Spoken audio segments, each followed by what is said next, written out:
sila ay sinasabihan ni Apostol Pablo na hindi na kayo dapat mamuhay na katulad ng dati, hindi na kayo dapat mamuhay na katulad ng mga hintil na nagdilim ang kanilang mga kaisipan. Then sa verse 5, sabi ni Pablo, sapagkat inyong nalalaman na bawat mapakiyakid, umahalay, o sakit na sumasamba sa mga Diyos-Diyosan ay walang mamanahin sa kaharian ni Kristo at ng Diyos. Ito daw po pala ay isang uri ng pagsamba sa Diyos-Diyosan. Lahat po yan ay talagang kinapupuotan ng Diyos. At yung pagsamba sa Diyos-Diyosan, ibig sabihin ay isang tao ay naalipin ng kasalanan ito, siya ay preoccupied ng mga kasalanan ito, at yan daw po isang uri ng pagsamba sa Diyos-Diyosan. Bakit sumasamba sa ibang Diyos ang mga tao? Sapagkat maaaring hindi sila kontento sa tunay na Diyos.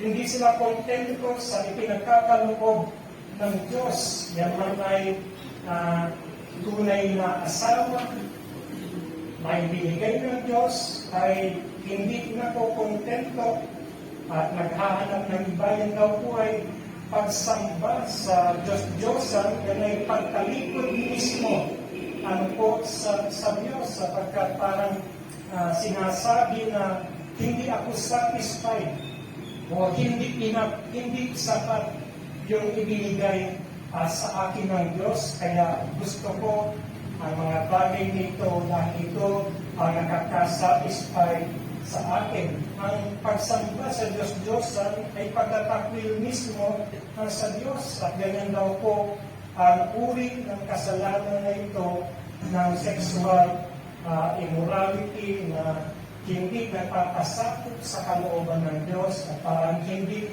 kontento sa kung ano ang ipinagkaloob ng Diyos. Bilang mga mananampalataya, tinatawagan po tayo na maging kontento po tayo kung ano yung ipinagkaloob sa atin ng Diyos.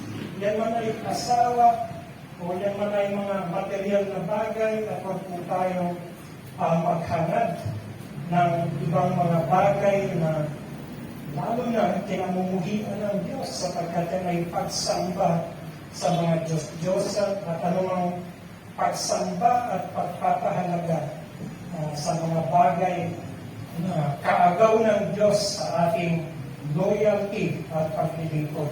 Yan po'y kinapupuotan ng ating Panginoon. So, incompatible po sa buhay ng mananampalataya. Incompatible, hindi nararapat, improper. Ano po? Yung mga kasalanan binanggit dito, partikular, yun po mga immoralidad, at yun po mga karumihan. Christians are called saints. At hindi po ito yung mga santo na katulad ng itinuturo ng ibang relihiyon na nandun sila sa langit, yung mga namatay na gumawa ng mabuti ay na-promote ng umakyat sa langit, idiniklara sila dito sa lupa bilang sila yung mga santo. So sila, yung mga santo nila ay yung mga namatay na. Samantalang yung sinusulatan ng mga saints o mga santo ni Pablo, yung mga sinusulatan niya ay kasalukuyang buhay. Mga buhay. At yan yung mga mananampalataya. Tayo po ay mga saints o mga banal, ginawang banal ng Diyos. Ang ibig sabihin ng ginawang banal ay ibinukod tayo ng Diyos para sa kanyang sarili. Ibinukod niya tayo, inalis niya tayo sa sanlibutan, sa pagkalipin natin sa kasalanan at sa diablo. Ibinukod niya tayo sa makasalanang mundo, at tayo po ay inilapit niya sa kanyang sarili bilang kanyang pag-aari. At tinatawagan po tayo na maging banal tayo, hindi lamang kapag namatay tayo. Hindi ngayon pa man na nabubuhay tayo, mas kailangan po natin dito sa mundo ang magpakabanal, sapagkat narito po yung mga bagay na lumalaban po sa katuwiran. at sa kabanalan ng mga mananampalataya. Dito po sa mundo, mas dapat na makita at ipamuhay po nating mga banal ang pamumuhay sa katuwigan at sa kabanalan. Pagdating naman sa kabilang buhay, o sa bagong langit at bagong lupa, wala na pong tukso doon. Wala na pong mga kasalanan doon at kinakailangan labanan natin. Nandito po yan sa sanglibutan. Dito tayo tinatawagan na umiwas po sa lahat ng uri ng karumihan at immoralidad. Pero hindi po natin sinasabi sa mga tao na kapag lalayo sila sa mga bagay na yan, ay maliligtas sila. Ang nagliligtas at nagbabago ng puso ng tao upang maging masunurin sa kautusan ng Diyos ay hindi po yung huwag mong gagawin ito, huwag mong gagawin yan. Hindi po. Ang nagbabago ng puso ng tao ay si Kristo. Ang mabuting balita tungkol sa ating Panginoong Hesus Kristo, ang siya pong nagbabago ng puso ng tao kapag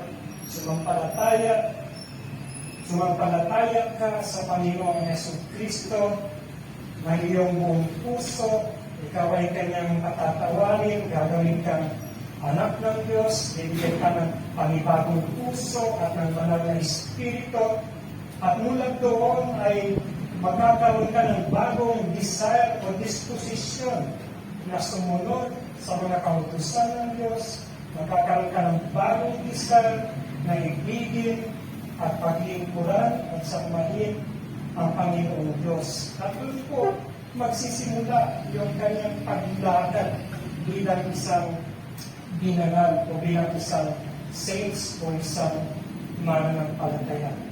Alam po ninyo, itong sulat ni Pablo na ito ay nakaugnay din po sa relasyon natin sa ibang mga tao, sa iglesia at sa ating pamilya. So, kumusta po ang ating pamumuhay sa paglayo sa mga immoral na kasalanan, particular sa sexual immorality sa loob ng ating pong tahanan, ng ating pong pamilya. Ikaw na mananampalataya, ano yung patutuo mo sa iyong mga mahal sa buhay, yung mga kasama natin sa loob ng bahay natin, at tulad ng ipangaral na sila po yung una na makakapansin at makakapagpatutuo sa mga karakter po natin. At ang kalooban ng Diyos ay hindi lamang sa loob ng iglesia, kundi una sa pamilya po natin ay nagliliwanag ang ating pong buhay bilang mga mananampalataya. At ang Diyos po nagsasalita sa atin sa pamagitan ng sulat ni Apostol Pablo na talikuran natin at layuan natin na huwag man lamang mabanggit sa kalipunan ng mga banal ang mga bagay na marumi, pakikiapid, mga hangal na pagsasalita. Tayo ba ay inaalisan ng Diyos ng karapatan na maging masaya? Hindi po. Actually, nais ng Diyos na maging happy Christian tayo. Nais ng Diyos na maging masaya ang buhay Kristiyano natin. At alam po ninyo, kung hindi ka nagsanay para gawin ang isang bagay, halimbawa nung nagtapos ka sa pagiging doktor, pagkatapos bigla kang ilalagay sa pagiging construction worker, hindi ka masaya. Kasi hindi fit sa'yo yung trabaho na yun. Magiging masaya ka kung saan ka fit, kung saan ka talaga nagsanay. Kung ikaw ay nagsanay sa pagiging doktor, magiging kontento ka at magiging masaya ka kung yun ang magiging profession mo talaga. So, yan po yung nais din ng Panginoon sa atin na magiging masaya yung buhay Kristiyano po natin. Kung yung buhay po natin, yung ating conduct ay proper sa mga mananampalataya or yung conduct natin ay fitting para sa mga mananampalataya. Kung yung pamumuhay natin ay akma o sumasang-ayon sa katayuan natin bilang mga mananampalataya, masayang buhay po yan. Ay isang mananampalataya na mayroong bagong katayuan sa harap ng Diyos, pero namumuhay sa hindi angkop na pamumuhay, improper lifestyle, hindi po yan masayang buhay Kristiyano. Laging may bigat, laging may lungkot. Ano po, kapag namumuhay ng isang mananampalataya sa hindi angkop o na paraan ng pamumuhay, lalo na kung siya ay nagpapatuloy sa anumang uri ng kasalanang immoral o sexual immorality. Kung tayo po ay struggle sa ganyan mga bagay, at lahat po tayo may struggle sa ganyang uri ng kasalanan, ay dapat po natin ikumpisan sa ating Panginoon Diyos. Lumapit po tayo at buksan natin ang ating puso sa Panginoon, magsisi tayo at humingi po tayo ng karunungan at kalakasan, yamang hindi yan ipinagkaloob, pinagkakalit sa atin ng Diyos. Ibinigay niya sa atin ang kanyang salita upang maging patnubay natin. Ibinigay niya sa atin ang kanyang banal na Espiritu, mananahan sa atin, napokondik sa atin, at ibigay sa atin ang kakayanan na sumunod sa kalooban ng Diyos. Hindi po nagkulang ng provision ng Diyos sa atin para makasunod tayo sa kanyang kalooban. Hindi po nagkulang ang Panginoon sa mga biyaya na binibigay po niya sa atin upang makasunod po tayo sa Kanya. May nagsabi na Christians once saved but always repenting. Isang beses ka lamang maliligtas, subalit yung pagsisisi o pagtalikod sa kasalanan, yan po ay tuloy-tuloy. So ito po ay nasa context ng relasyon sa iglesia, relasyon po sa pamilya, na may pinatatalikuran sa atin ng mga kasalanan na kasira sa ating relationship. So, ibig sabihin niya, relationship po natin ay makakatulong din po sa atin.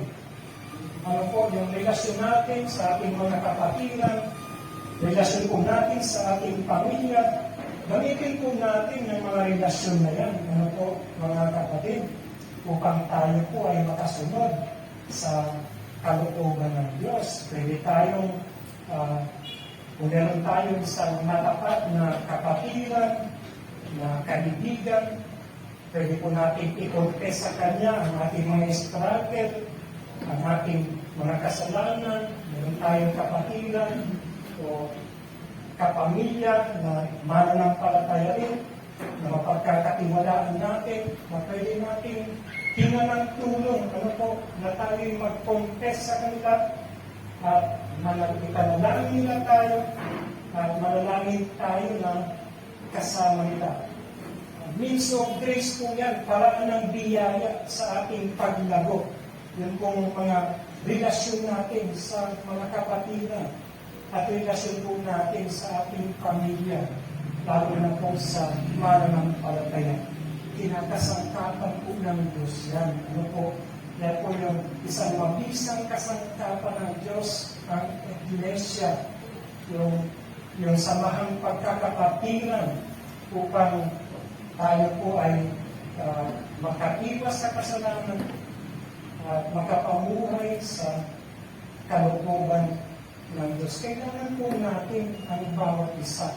Hindi lamang upang makatulong sa mga material, kundi kailangan po natin ang bawat isa upang makatulong sa pagsunod natin sa kalooban ng Diyos at makaiwas tayo sa maraming uri ng kasalanan. Ano po tayo nagiging bahagi sa pagtulong ng bawat isa sa atin?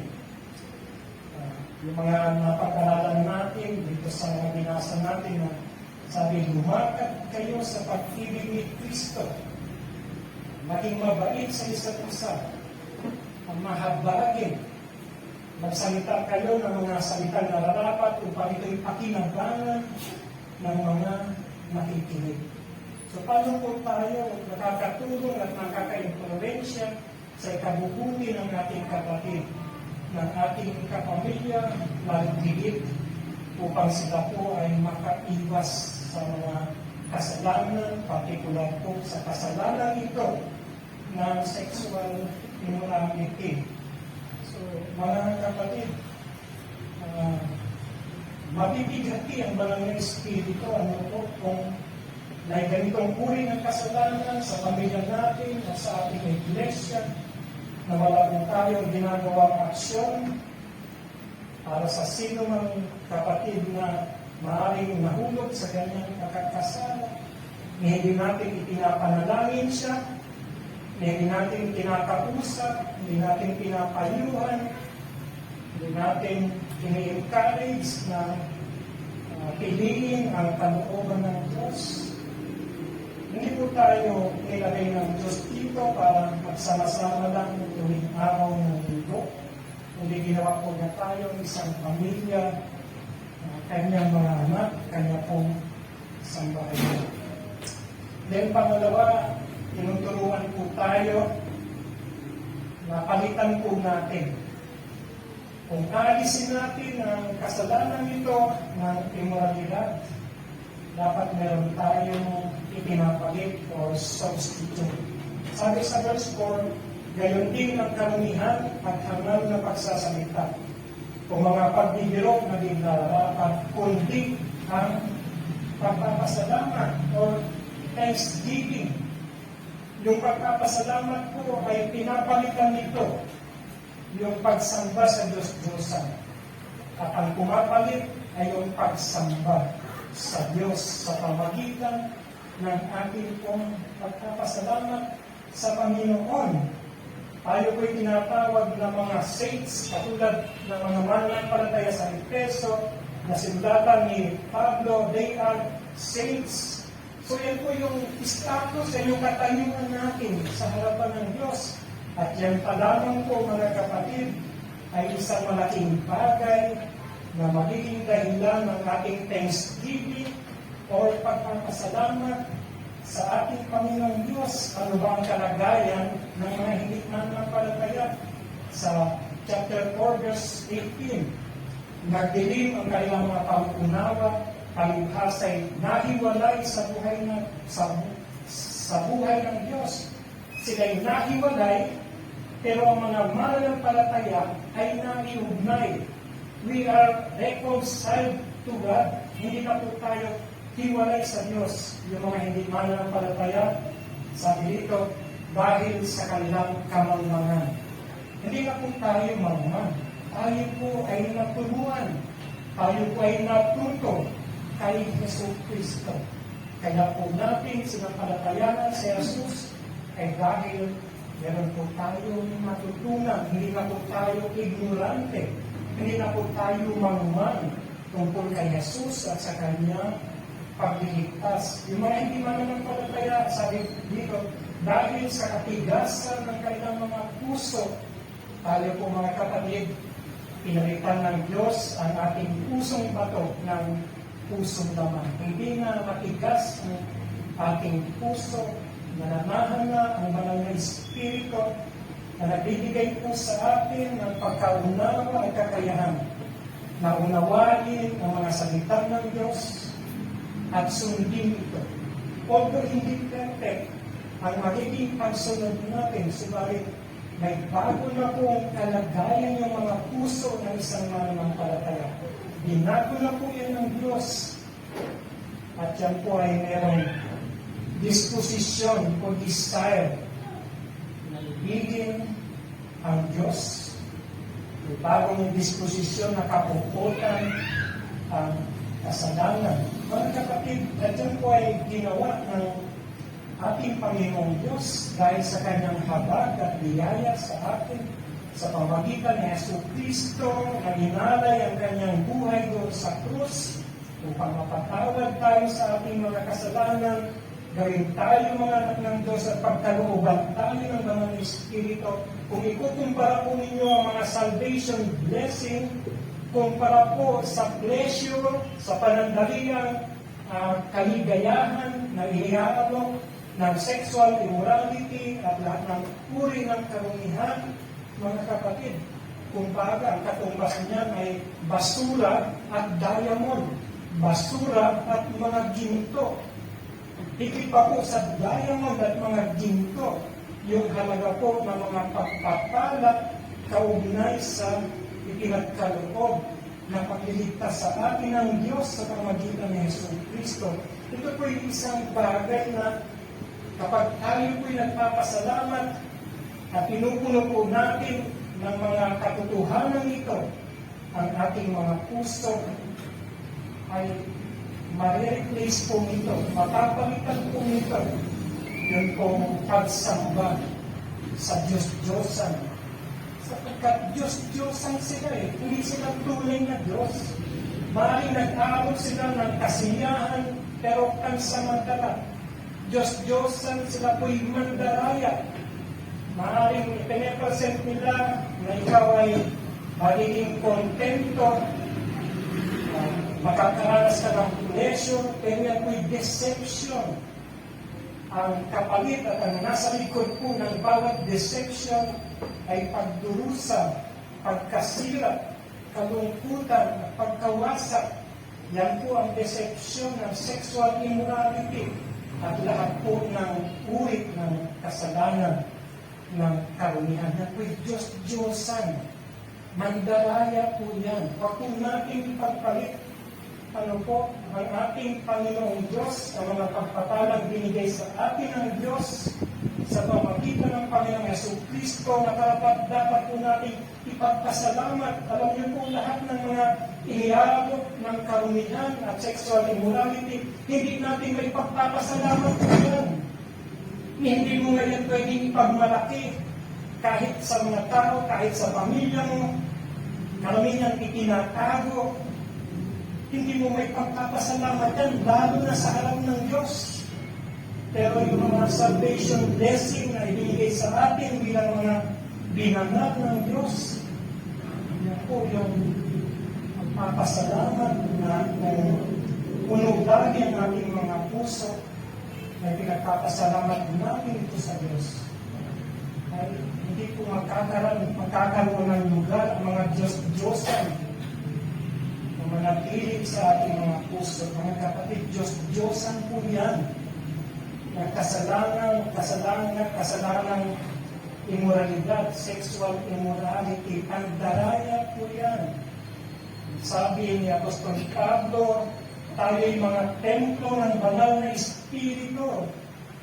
Isipin mo kahit anong gawin mo, saan man gamitin ang iyong katawan, ang ginagamit mo ay pag-aari ni Kristo na binili niya ng kanyang mahal na dugo. Hindi na daw tayo sa ating sarili, kundi binili tayo ng mahal na dugo ng Panginoon Jesus at nalamahan sa atin ng banal na Espiritu. Kaya isipin po natin na kung ibibigay natin ang ating sarili sa kasalanan ito, templo ng banal na Espiritu ang ginagamit natin. Yung pag-aari ng Diyos na binili ng kanyang mahal na dugo ang ginagamit natin. At kung mga katotohanan na yan, mga kapatid, na tayo'y templo ng Diyos, isang bagay na dapat po natin ipagpasalamat. Sapagkat kung hindi tayo templo ng Diyos, kaninong templo tayo? Kung hindi tayo anak ng Diyos, kaninong anak tayo? Pangatlo at panghuli, tayo po ay binibigyan ng babala. We are being warned about this sin of sexual immorality at anumang uri ng karamihan. Sabi sa verse 5, sapagkat inyong nalalaman na bawat mapakiapid, mahalay o sakil na sumasamba sa Diyos-Diyosan, wala umamanahin sa kaharian ni Kristo at ng Diyos, walang mamanahin. Ibig sabihin, hindi siya mananampalataya, siya'y patungo sa kapahamakan. Walang mamanahin sa kaharian ni Kristo. Sabi sa Apokalipsis chapter 21 verse 8, ngunit ang mga duwag, mga hindi sumasampalataya, karumal-dumal, mga mamamatay tao, mapakiapid, mangkukulam, sumasamba sa Diyos-Diyosan, lahat ng sinungaling, ang kanilang bahagi ay sa lawa na naglalagaglag na apoy at asopre na siyang pangalawang kamatayan. Pangalawang kamatayan, kasama doon yung mga namumuhay o nagpapatuloy sa ganitong uri ng kasalanan ng pakikiapid or sexual immorality. Sa 22 verse 15 ng Apokalipsis, nasa labas ang mga aso, mangkukulam, mapakiapid, mamamatay tao, sumasamba sa Diyos-Diyosan, bawat umiibig at gumagawa ng kasinungalingan. Hindi sila magmamana ng kaharian ng Diyos. Sila ay nasa labas, sila ay nasa dagat-dagatan, apoy at asopre na siyang pangalawang kamatayan. Yan po ay kahindik-hindik na babala at kahahantungan ng sino mang tao na nagpapatuloy sa ganitong uri ng kasalanan, ganitong uri ng pamuhay. At kung ito'y sinulat ni Pablo para sa mga mananampalataya, posible kaya na mangyari na merong miyembro ng Christian Church at Christian family ang humantong sa ganitong malagim na kalalagayan. Sabi po ni Apostol Juan sa kanyang sulat, ang patuloy, 1 John chapter 3, ang patuloy na gumagawa ng kasalanan ay sa diablo. At sa verse 9, ang sino man ipinanganak ng Diyos ay hindi patuloy na nakakasala. Pansinin niyo po yung patuloy. Ang patuloy na gumagawa ng kasalanan, aliman sa kasalanan, nabanggit dito ay sa diablo. Subalit, ang sino mang ipinanganak ng Diyos, sabi po dito, ay hindi patuloy na nakakasala. Magkaiba po yung ikaw ay natisod at nalabat sa pagkakasala kaysa doon sa nagpapatuloy at namumuhay sa pagkakasala. Nung may isang masamang babae na lumapit kay Jesus, dahil dinala siya ng mga tao at gusto ng mga taong batuhin yung babae na yun dahil yung babae na ay mapangalo niya. Sabi ni Jesus sa mga naroon, kung sino sa inyo ang walang kasalanan, siya ang unang bumato sa babae. Merong doon na nag-iisa na walang kasalanan. Si Jesus po. Pero hindi siya lumambot ng bato upang patuhin yung babae.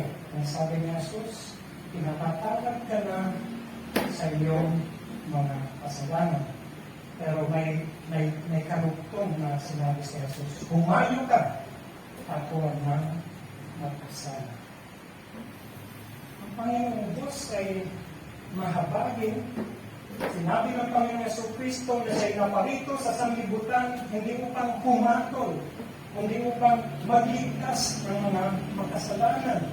Kaya sa sino man makasalanan na namuhay man sa ganitong uri ng mga kasalanan na binanggit dito, kung ikaw ay lalapit sa Panginoong Jesucristo, hindi ka niya itataboy at hindi ka niya hahatulan. Ang sasabihin niya, pinatatawad ka na sa iyong mga kasalanan Pero may kasunod yun, huwag ka nang magkasala, huwag ka nang magpatuloy sa pagkakasala, sapagkat hindi na yan nararapat sa mga taong tumanggap ng kapatawaran ng panibagong buhay, ng panibagong puso, ginawang anak ng Diyos, hindi na nararapat ang mga bagay na yan.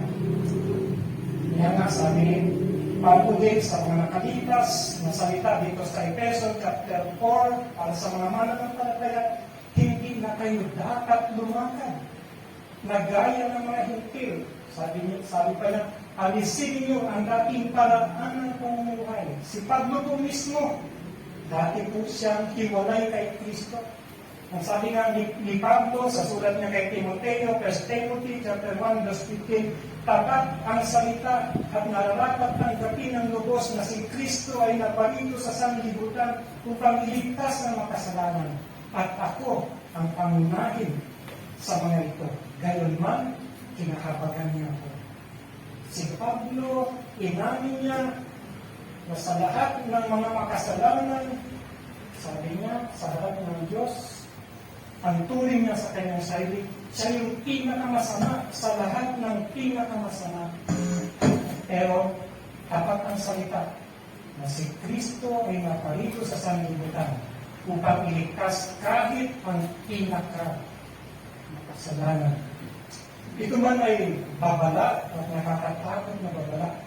Subalit ito din po ay punong-puno ng pag-asa at alok na biyaya at habag ng Diyos na naparito si Kristo sa sanlibutan upang magligtas ng mga makasalanan at hanggat hindi pa siya bumabalik mula dito sa sanlibutan sa pangalawang pagkakataon, patuloy po siyang nagliligtas ng mga makasalanan.